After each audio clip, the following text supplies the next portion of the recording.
Bonsoir à toutes et à tous et merci de rester fidèles au programme du soir sur New World. Bienvenue dans Regard Croisé, le tout premier numéro de cette nouvelle semaine. Encore 4 sujets à aborder avec nos invités. Nous parlerons d'abord du Niger. L'État nationalise la société des mines du Liptako.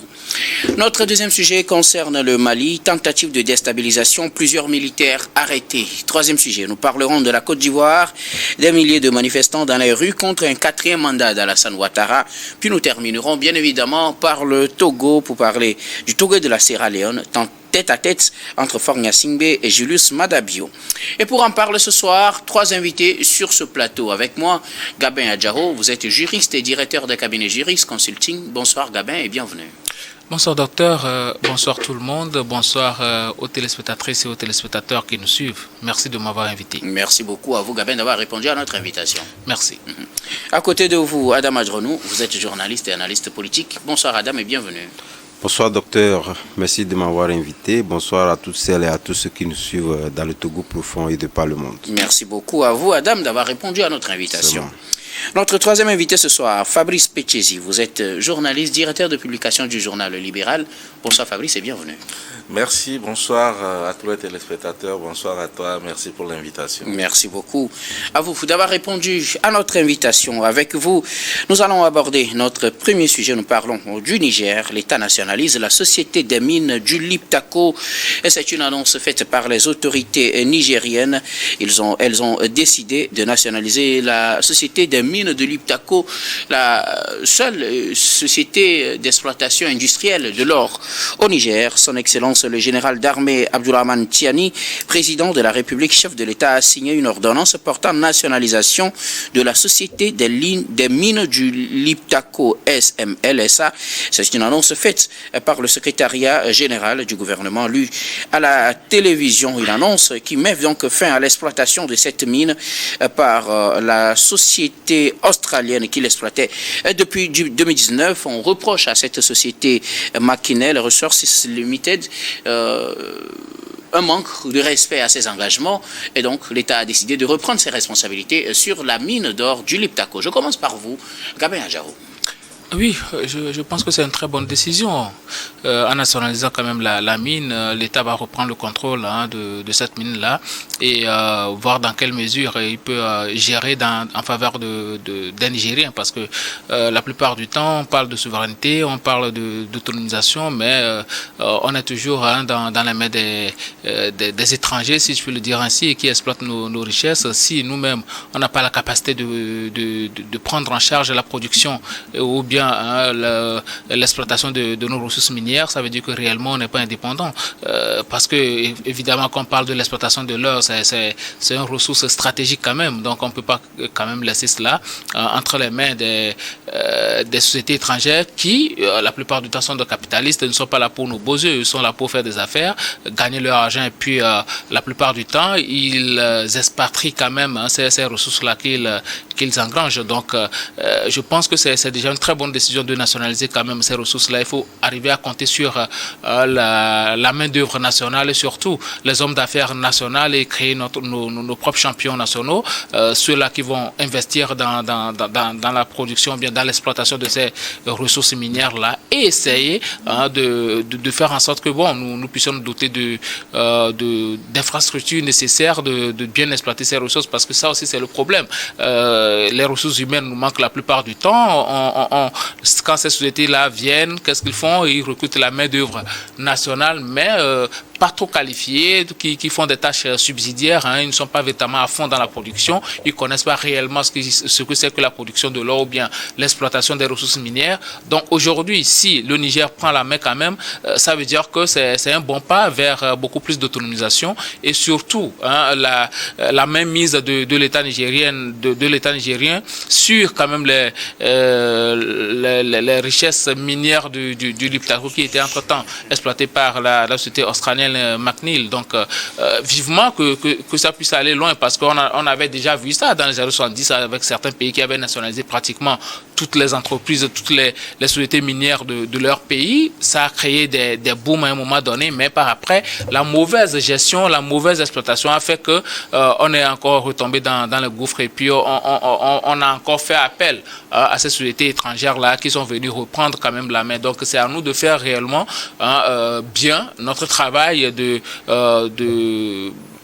citoyens pour que par après on puisse encore nous confier d'autres ressources minières. Maintenant, ceux-là qui vont prendre la main du côté du Niger à propos des mines du Liptako, c'est à eux de faire leurs preuves pour que, bon, par après, il y a encore d'autres mines, beaucoup d'autres mines d'ailleurs, notamment l'uranium qui est exploité par d'autres sociétés. Il va falloir arriver à là aussi et surtout se baser beaucoup plus sur la formation, parce que je ne suis pas sûr qu'aujourd'hui il y ait assez de Nigériens, de techniciens nigériens qui puissent exploiter quand même toutes les ressources minières que le Niger dispose. Donc il faut faire très attention et miser beaucoup plus sur la durée en faisant former les Nigériens qui par après vont revenir au pays, exploiter ces ressources minières là et faire en sorte que le contrôle des ressources que vont générer ces ressources puisse profiter réellement aux Nigériens. Merci beaucoup à vous, Gabin Adjaro. Mais il faut noter qu'on reproche plusieurs choses, effectivement, à cette société australienne qui exploite l'or nigérien. Mais l'exploitation artisanale de l'or produit beaucoup plus, en tout cas, est beaucoup plus rentable, on dirait, aux populations nigériennes que l'exploitation industrielle. Parce que l'exploitation annuelle artisanale se chiffre à des tonnes, alors que depuis que cette société maquinelle a pris le contrôle de la mine de Liptako, on parle plutôt de dizaines de kilos. Ben écoutez, est-ce que c'est tout ce que cette société-là produit qu'elle déclare? C'est ça le problème, parce que quand vous utilisez des machines et ce qui est fait à main, c'est pas la même chose. L'exploitation artisanale, ça représente beaucoup plus de dangers. On a vu le cas au Ghana et même à la frontière Côte d'Ivoire-Ghana, ça produit beaucoup de problèmes et la plupart du temps, il y a même des miniers qui sont piégés dans ces mines-là. La plupart du temps, on a vu le cas du décès de certains dans des grottes et autres là. Donc, à un moment donné, je pense qu'il faut beaucoup plus une exploitation moderne, industrielle de ces mines-là. Bon, c'est vrai, un contrat, c'est beaucoup plus synalgmatique, mais comme je l'ai dit, ces gens, ce sont des capitalistes. Quand ils viennent dans un pays et que vous ne mettez pas toutes les mesures de contrôle pour réellement faire respecter l'accord que vous avez signé avec ces pays-là, à un moment donné, ne vous en prenez pas à eux quand ils vont essayer de gagner plus que ce qu'ils ont signé dans le contrat. Donc, pour moi, ce n'est pas tout à fait anormal. Mais aujourd'hui, il va falloir que les États, pas que le Niger, mais les États africains, misent beaucoup plus sur la formation des techniciens pour que, bon, nous-mêmes, Africains, on arrive à exploiter et à protéger quand même ce que nous avons sous nos terres et afin que, bon, ça puisse réellement profiter à nos populations. Merci beaucoup, Gabin Adjaro. Adam Ajronou, les autorités nigériennes ont décidé de reprendre le contrôle de l'exploitation industrielle de l'or dans leur pays. Oui, je pense que ceci fait partie de la politique de souveraineté économique que s'est fixée les autorités nigériennes dès la prise du pouvoir.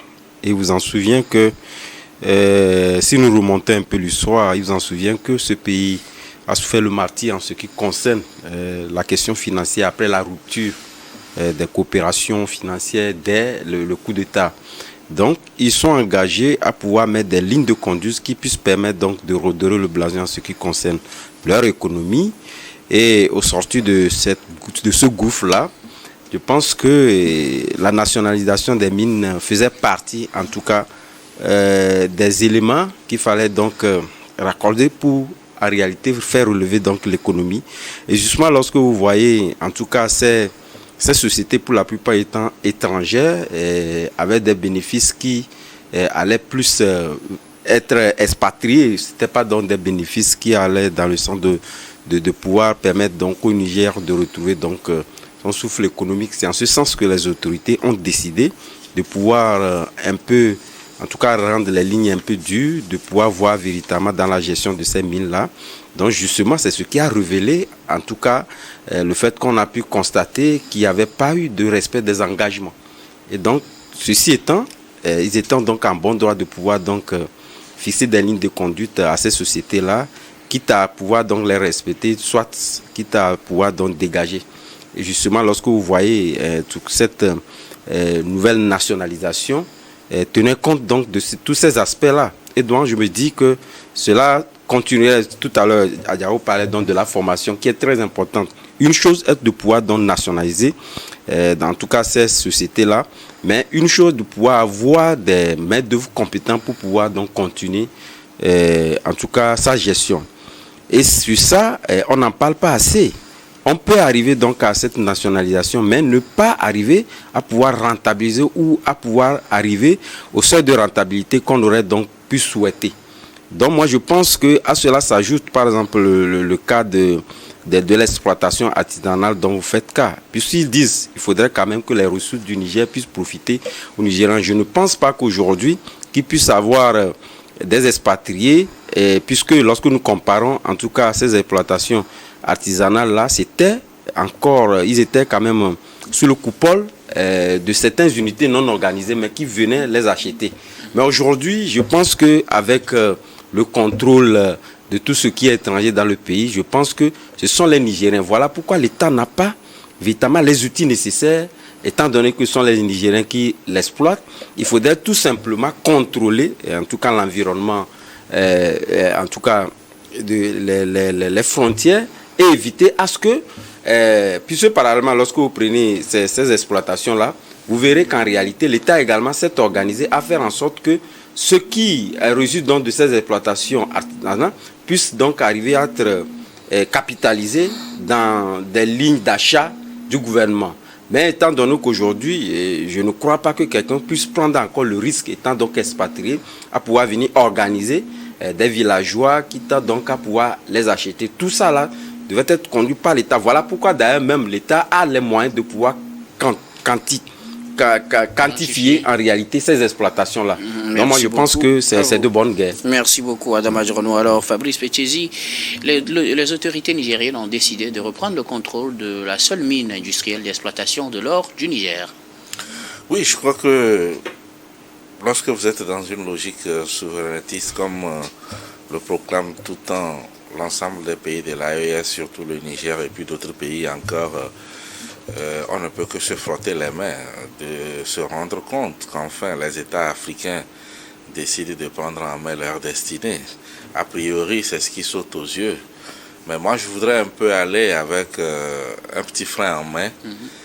Tout à l'heure, mes deux co-débatteurs ont relevé un aspect sur lequel moi je voulais m'appesantir, notamment cette capacité de reprendre, parce que lorsqu'on donne l'information que l'État décide de reprendre l'exploitation de l'or, tous les Nigériens naturellement applaudissent, parce qu'on se dit que dorénavant ça va nous profiter, nous allons nous même être maîtres de notre voilà, donc maintenant la question est de savoir, est-ce que, je ne doute pas de la compétence des Nigériens, j'estime qu'une étude a été faite et que les autorités se disent qu'aujourd'hui, nous avons quand même la capacité de gérer nous-mêmes. Parce que nous avons eu de ces exemples sur le continent où on a parlé de nationalisation et après on s'est rendu compte que visiblement ceux qui étaient là faisaient mieux. Je crois qu'aujourd'hui le problème que nos pays ont, c'est pas forcément l'expertise qui manque, mais c'est cette capacité à gérer parfois les choses de façon transparente qui pose parfois des problèmes. Et également, aujourd'hui nous sommes en 2025, on ne peut pas dire qu'il y a un pays qui n'a pas d'expertise dans un domaine. Je suppose que les Nigériens ont des compétences pour gérer cela, mais tout de suite, je n'applaudis pas déjà la décision, mais je voudrais peut-être qu'après une certaine période, voir quelle est la différence entre la société qu'on est en train de chasser, quels sont les nouveaux chiffres qui viennent contredire ou prouver qu'effectivement ceux qui étaient là, on avait raison de les mettre à la porte. Parce que je crains, parce que vous savez que très souvent il y a une situation où lorsque un régime arrive, chacun a ses partenaires. Et on peut estimer que c'est le prédécesseur peut-être qui avait amené X ou Y. Moi je suis là, il faut que j'amène mes gens. Quand c'est comme ça, je crois que ce pourquoi nous applaudissons aujourd'hui, nous risquons d'être déçus demain. Et maintenant, sur la question de l'expertise, je donnais l'exemple de beaucoup de pays en Afrique qui ont essayé cela, mais finalement, c'est pas le même domaine. Mais je prends l'exemple de la réforme agraire au niveau du Zimbabwe, où on a redistribué les terres d'une façon équitable. Mais vous avez vu que l'idée au départ était bonne, parce qu'il y avait quand même une certaine tricherie dans la façon dont les choses se faisaient. Mais à la fin, on s'est rendu compte que on s'est planté, et à un moment donné, on était obligé de recourir derrière ceux à qui on avait arraché les terres pour leur dire revenez.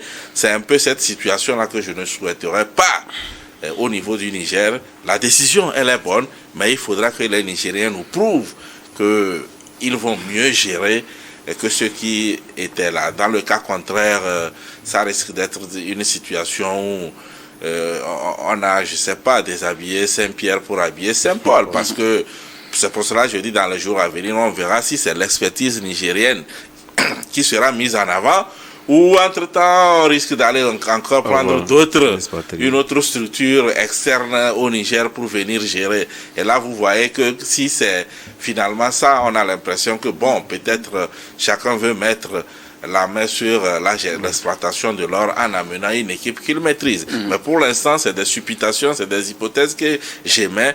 Je conclue en disant que la décision, elle est bonne, mais il faudra qu'à l'avenir, on nous prouve qu'effectivement, les Nigériens sont capables d'exploiter leur or et renflouer leur caisse plutôt que de confier ça à des sociétés étrangères. Merci beaucoup à vous tous pour vos contributions. Nous allons marquer la première pause, puis on reviendra tout à l'heure pour la suite de cette émission.